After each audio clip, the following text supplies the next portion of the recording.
Okay, so our senior design project was a driver drowsiness alert system. We started out by collecting a bunch of data sets of open eyes and closed eyes individuals. We then created a program, as seen on the poster here. We use a face mesh to access data points of the eye. We then fed the images of the data set into a machine learning model that will predict eyes open versus eyes closed. And with all that data, we're able to track blinks and then blink lengths. So if there's a prolonged blink and that happens continuously over a period of time, we can declare the driver drowsy. Additionally, we did the same thing with yawns. Same process. If there's excessive yawning, we can declare that drowsiness, as well as head drops. Head drops, we can declare drowsy if your head falls down. Obviously, that's drowsiness. We have this Raspberry Pi right here, sitting in this little chassis. Right here is a camera module that's built into the Raspberry Pi, and here we have a vibratory motor attached to the Raspberry Pi. And the second part is this mobile app program that I have running on my computer. So how the system works is that imagine this camera is sitting on the dashboard of your car, facing towards the driver. And this camera is going to look at the driver and try and determine when the driver gets drowsy.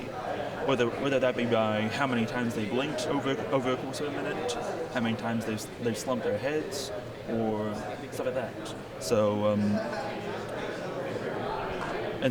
what this will do is that this will send upon at a certain threshold of how drowsy the driver gets.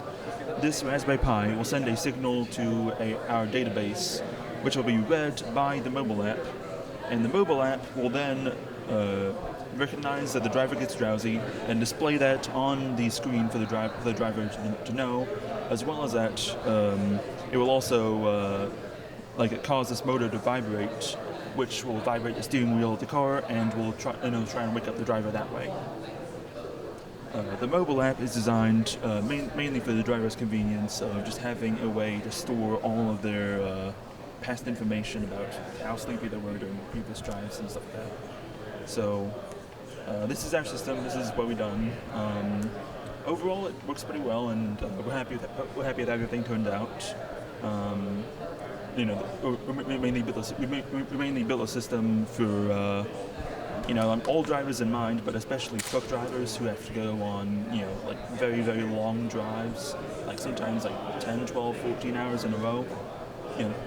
They most of all would benefit from having something like this to help for their safety and for the safety of others as well.